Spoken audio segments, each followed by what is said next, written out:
Hey, Juice. Hey. We're back with another episode. Awesome.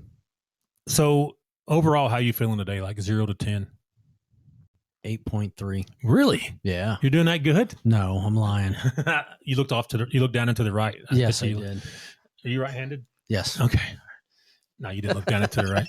But yeah, I know you had back surgery. Yep. You were down for a little bit, down for the count. But you're feeling better now, right? Yeah. It wasn't good when I had the surgery. It's painful, wasn't it? I was praying for my own death. Did they finally get you some pain medicine?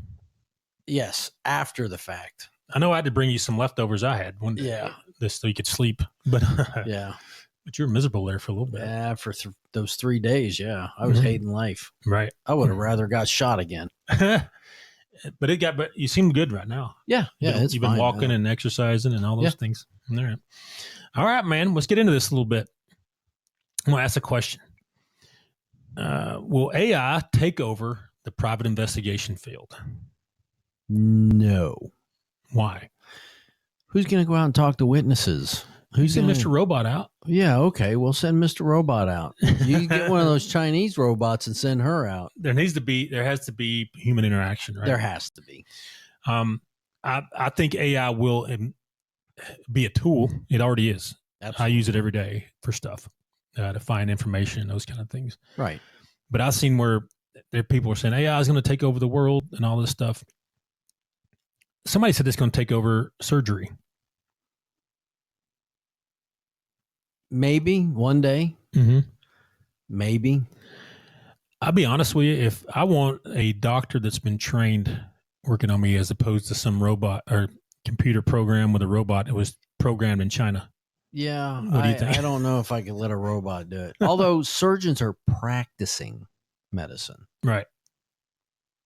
I understand it's the word practicing, but I think they do a lot better than, Kawasaki, Suzuki, IB 3000X. Something made by Samsung, right? Yeah. So I had a small surgery on my sinuses a few weeks ago, and I met the doctor, looked up his background, and I had no qualms about him putting me to sleep for 15 minutes and removing something out of my nose. I had nothing. It was just a finger. No, yeah, right. It was a penny I sniffed in my nose when I was a child. I'm just kidding. It wasn't. Sinus surgery to clear up some stuff.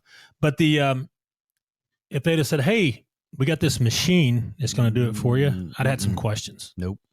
I'd have been like, who programmed the machine? No. Because AI starts with a human input, right? And we all know we make mistakes. It takes all the information that's out on the interweb, different computers and all that, and collects it all in one place and uses that information. Yep. When's the last time you found incorrect information on the internet? Oh my God, all the time. Right. So I don't want them flying the airplane I'm on, to be honest. I want two dudes up there or two girls, whatever, that's trained. Yep. When one goes unconscious, the other one can take over. Yeah. One can take a nap while the other one flies. I don't care. I just want one of you awake. Yeah. Yeah, exactly. I think there's too much interference, too much hacking, all that stuff to interject AI into life-saving events. Right. I think it's going to cause major problems and people's going to die from it. I would agree up to a point. Mm-hmm. I mean, I think it can be useful as a tool, like you said. Right. But if you're cutting into my neck again or my back, no, we're not having a toaster oven do it. Right. Like the PI field, could you imagine going, like they call it, like you're the PI in charge of the case, but you used AI to get information on somebody and the internet said that they were a criminal, but you didn't follow up and go verify it. And you show up in court to testify. The judge is like, where'd you get this information? I use Grok or ChatGPT. They're not going to accept that, right? Yeah, exactly. You got to go verify it and say, okay, yeah, I found it in the criminal record or wherever, right? So, right. I just don't think it's going to take over. Now, some fields it will, like coding. You can tell AI, hey, create a code that'll do this, and it'll do it, right?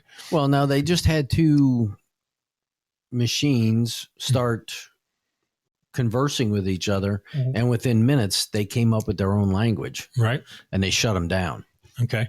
So yeah, it I guess it could happen to an extent, but as far as taking over everything, I doubt that's ever going to happen. Right. I don't think it's going to. I don't think it will. Now back to the PI field though. Now, do you think that if private investigators today, if they're not learning the technical side of the field, whether it's search databases, digital forensics, open source forensics, those kind of things, you think they're being left behind? Going to be left behind? So you're going to single me out on this and pick on me? Well, you're studying a little bit. Yeah, only because you said, "Hey, you're going to get left behind if you don't start." So yeah, you will. You'll get left behind. There's a lot of information that could be had, in the digital world, right? And technology. If you don't,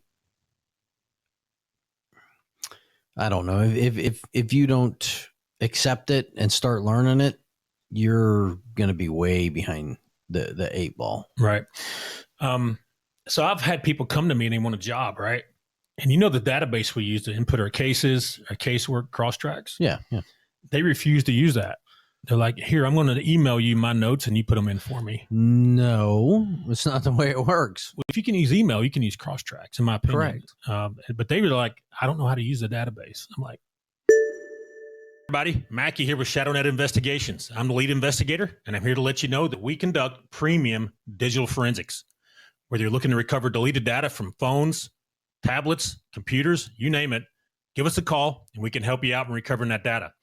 Or if you think you're hacked, we have the tools and expertise to help you figure out who's hacked you and to find out how it happened, whether you need help with any digital forensic situation, recovering deleted data, hacking situations, or any questions you have about digital forensics, give us a call, 866-910-7499. That's a free consultation at 866-910-7499, or visit us at shadownetdigital.com.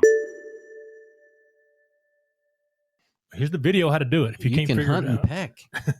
Here's the video of how to do it too. And if you don't know how, if you can't figure it out, I mean, I'm talking that kind of technical stuff is irritating, where they're like, you've gone this far in life without learning basic computing, like Word documents, how to input stuff in a database. You can send an email though. You can do cross tracks, right? And I give you a how-to video on how to do it. So, and I'll even come to you and be like, let's do a day of cross tracks, and after that, you should be good. Yeah, but I don't think it's that they don't know how; they just refuse to learn it. Yeah, they're not dinosaurs. They're not open to learning it, right? And I've been shocked at the amount of young people coming up that don't know how to use a computer. They can use a smartphone to upload a TikTok video, but they don't know how to open a laptop and send an email. I'm like, how'd you get through college? Because you got to send emails and respond to emails in college. Last time I went, how many times you got to do? I don't know, essays. Right, essays. I did a whole lot when I was in college. Yeah, and we had to log in and do the discussion boards. Yeah, all those kind of things. And this was in 2003 or something. Yeah. You know what I mean? And now they just know how to use Instagram, and that's about it. So I don't know, man. I think AI is going to be a great tool. I don't think it's going to take over the PI field, though. But the more you learn about it, the better of an investigator you're going to be. Yeah, you have faster. To embrace technology in this field, right? Even with our surveillance equipment, it gets smarter, better with cameras and those things. And the days of using the old DLSR and dropping your film off at Walgreens to get, what do you call it? Developed. Yeah, those are over, man. I don't know. You probably remember those days, right? I do. The little Kodak buildings you used to drop your stuff off. Yeah, a little roll of film. Yeah. Had your name on the outside. Yep. I don't think that's going to last. I don't think it's going to take over in that regard where we're out of business because it. No, but if you learn it, you embrace it, you learn it, it makes your job easier and faster. Right. So that way, hey, you got this done, you can concentrate more on something here. The Department of Labor says that the private investigation field is going to be growing over the next 10 years. Yes. And a lot of it has to do with digital forensics and technology style stuff and looking up information on people through the various databases that are out there. Now, why do you think it's going to be growing? What do you attribute that to? Population increase, people wanting to be criminals. People want to be criminals. Yeah. People want to cheat. We're losing our ethics and morals in society at this point. Now, some people are anticipating that the police are eventually, like civil crimes, are going to be handled at the private level. What do you think of that? I'll believe it when I see it. We get a lot of it where we're like, hey, something happened. Go report it to the police. And the police are all like, that's a civil matter. Get a private investigator to handle it. They're like, okay, that's where we come in. They have to pay us. But high crimes and misdemeanors and those things will be handled by police. But cheating spouses, we do that every day. Custody modification evidence, yes, we do that. Police do not get involved in that. They used to more though, didn't they? Back in the day? We used to get involved in a lot of stuff back then. Right. Now they're getting away from it. Right. They handed it off to the private sector. Yeah. And police are, I'll be honest with you, on the digital forensic side, I've dealt with the forensic lab here in Alabama. They're excellent. But there's only like 3 of them that are certified in the whole state to do a extraction. And they're trying to get it out where more police officers are certified to do it. But a lot of police officers are hesitant to get those certifications. I wonder why. Because it's easier to just drive around in a car and stop at the Krispy Kreme and chillax. Right. And, when you hook up a phone or a computer to one of these tools, you may be there for 14 hours. Yeah. It takes a long time sometimes to extract the data. And I just don't think a lot of them, they don't count it as policing, which it is. It is, but it's not exciting. It takes more work. I would be more excited about catching a predator, solving a crime through a phone or whatever than I would be, hanging out, chilling with my boys, telling war stories. Yeah. And that's a lot of what happens. You are doing a lot of sitting around. I get it in policing. You're waiting for stuff to happen. Yeah. I mean, but there's more work involved doing the digital stuff than running radar. You're taking the class now. Is it easy? No. A lot of data, right? A lot of information coming at you.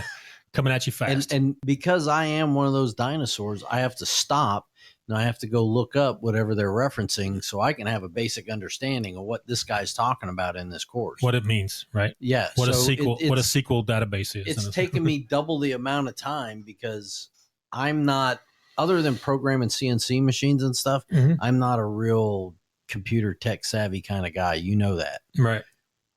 But because that's the way things are going, you put me in those classes, I'm doing those classes. It just takes me a little bit longer because I don't know the lingo. Right.